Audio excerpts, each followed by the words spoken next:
Joel está gravemente ferido, então Ellie busca refúgio ali numa casa abandonada para tentar encontrar algo que possa ajudá-lo. Mas o foco desse sétimo episódio de The Last of Us não é o presente, e sim o passado da Ellie. Então, esse vídeo é um vídeo, obviamente, sobre o último episódio da série The Last of Us, que saiu ontem, então, obviamente, ele contém spoilers. Continue nele, por sua conta e risco. Meu nome é Herbert, bem-vindos ao Resenha de um Minuto. Se ainda não é inscrito no canal, se inscreve aí, deixa o like, curta, comente, compartilhe, e bora conversar um pouquinho sobre esse sétimo episódio. Aqui, basicamente, a gente vai ter um episódio que vai tratar sobre a história contida lá na DLC do jogo de The Last of Us. Para quem não está tão acostumado com videogames, DLC basicamente é uma espécie de conteúdo complementar que não existia originalmente no jogo, e nesse caso uma DLC que complementa bastante, porque a gente vai descobrir sobre o passado da Ellie, sobre uma pessoa muito importante para ela, que é a Riley, e também posteriormente sobre como ela foi infectada. A importância maior desse episódio aqui é porque a gente descobre, digamos assim, de forma contextualizada, algumas informações que a Ellie já deu no passado. Por exemplo, por mais que no final desse episódio, após as duas terem sido infectadas, não fica claro, digamos assim, o que aconteceu com a Riley, é muito fácil a gente abstrair. Basicamente, a Riley se transformou, primeiro em uma infectada, começou a dar sinais da transformação, porque muitas vezes começa a ter tremedeira, esse tipo de coisa, e ela possuía uma arma. E a Ellie já falou em episódios anteriores que ela já atirou uma vez, não foi a primeira vez que ela teve que matar alguém, sendo que dá para ver obviamente que ela carrega um trauma em relação a esse fato. Portanto, o que dá a entender, e também dá a entender isso lá na DLC, é que conforme a Riley começou a se transformar, a Ellie teve que matá-la ali, até porque ambas estavam dentro do shopping e não daria tempo da Ellie tentar fugir, chegar em algum local, sair do shopping, quando provavelmente ela teria sido atacada, se não pela Riley, por outro infectado que estivesse no local.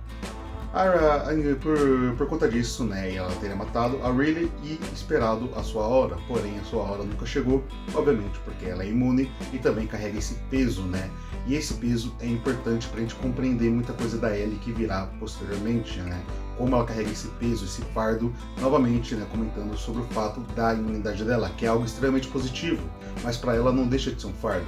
Ela teve que ver o Sam morrer, ela teve que ver a Riley morrer e ela continua lá, então é uma bênção e uma maldição ao mesmo tempo. Dito isso, também nos é mostrada essa questão da Ellie, como ela já disse anteriormente, que todo mundo que ela gosta ou ama, ou abandonou ela, ou morreu. E nesse episódio a gente vê, digamos assim, as duas questões ao mesmo tempo, porque a priori a Riley iria abandoná-la, digamos assim. Ela tinha os motivos dela, primeiro porque ela não queria ser designada para a função ali de ficar no esgoto, como seria, mas também porque ela acreditava na causa dos vagalumes, mas posteriormente ela decide não, digamos assim, deixar a Ellie, exatamente porque as duas se amam, as duas se gostam, elas são mais do que amigas. Elas são, no caso, digamos assim, não serão necessariamente namoradas, mas elas teriam provavelmente um início de relacionamento se não fosse a infecção. Então, mostra como, nesse caso específico, além da Riley ter abandonado a Ellie, depois de ter voltado atrás, ainda teve a situação da sua morte. Então, a Ellie também carrega esse sentimento de todo mundo que ama ela morre, perde, ela não tem pai, ela não tem mãe, a Marlene ficou para trás, a Riley ficou para trás, o Sam acabou morrendo, a Tessa acabou morrendo. Por isso, quando o Joe sugere que ela prossiga a jornada com o Tommy, ela fica tão irritada, fica tão frustrada e fica com medo, porque ela não sabe o que pode acontecer, ela se sente segura apenas com o Joe hoje em dia. Novamente, toda uma construção que carrega um peso gigantesco para o desfecho final.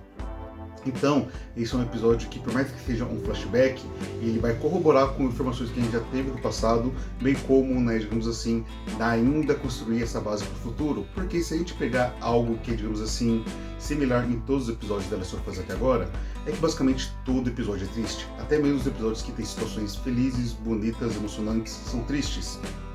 A gente teve lá o terceiro episódio, logo no primeiro episódio quando a Sarah morre, depois a gente teve no episódio do Frank e do Bill, aí a gente tem o episódio envolvendo o Sam e também o Henry, a gente tem esse episódio agora envolvendo a Riley. E por que isso é importante? Para mostrar que como em um mundo apocalíptico como o de The Last of Us, as coisas não são fáceis, as coisas podem mudar, situações podem mudar. A própria Riley fala que o destino de todo mundo ali um dia é se tornar infectado, ou a pessoa morre antes de uma maneira dolorosa. Dificilmente alguém vai morrer de velhice num mundo como esse. Então, né, tudo isso é muito forte porque mostra como as relações, né, tudo ali tem que ser de maneira sempre exacerbada, sempre muito pungente, porque você não sabe qual que é o seu futuro. E isso também é mostrado, né, através de um lindo episódio, porque mostra a relação entre as duas. Tem cenas maravilhosas aqui, desde cenas, né, da própria Rayleigh com a Ellie ali, por exemplo, elas descendo a escada, tocando Take On Me, depois elas jogando videogame, tem um momento que as duas se encaram e obviamente, né, tem aquela tensão ali entre as duas, tensão no sentido, né, de uma atrair a outra, e quando elas estão ali, né, tirando fotografia, elas acabam ficando mais juntas. Enfim, é tudo muito bonito, tudo muito orgânico, bem como a parte do sofrimento também o é. A raiva da Ellie quando ela é infectada, sai quebrando as coisas, bem como, né, o sentimento que ela tem pelo Joe, de um medo de perder o Joe, perder mais uma pessoa, quando ela vai lá no final, pega uma agulha, começa a costurar. A atuação do Pedro Pascal é assim maravilhosa, dos pequenos detalhes, quando ele começa a chorar, né, digamos assim, lacrimejar, ele vai lá, aperta a mão da Ellie, isso a dor que ele está sentindo por causa do ferimento e depois posteriormente por causa da costura. Enfim, esse 7º episódio da Last of Us consegue seguir, né, todo o padrão de qualidade que a série vem apresentando até agora, ou seja, um padrão altíssimo. Novamente um episódio que emociona, um episódio que deixa triste, um episódio que mexe, né, digamos assim, com os sentimentos de quem está assistindo, e que, né, continua construindo toda, digamos assim, o palco para o espetáculo final. E faltam apenas 2 episódios para esse espetáculo final, já que, né, no total são 9, então nessa próxima semana a gente vai ter o 8º episódio e finalmente o 9º, fechando, né, uma das melhores séries que eu assisti até agora, pelo menos nesse primeiro episódio, nessa primeira temporada, e que, né, não é nenhuma surpresa considerando que The Last of Us é uma das minhas séries, se não a minha série de videogame prediletas. Então, pessoal, era isso que eu queria comentar com vocês hoje. Espero que vocês tenham gostado. Se gostaram, se inscreva no canal, deixa o like, comenta e compartilha, porque isso me ajuda demais. Faz o canal crescer no YouTube. Na descrição tem minhas redes sociais, o link para meus livros. Vejo vocês no próximo vídeo. Fiquem bem. Até a próxima. Tchau, tchau.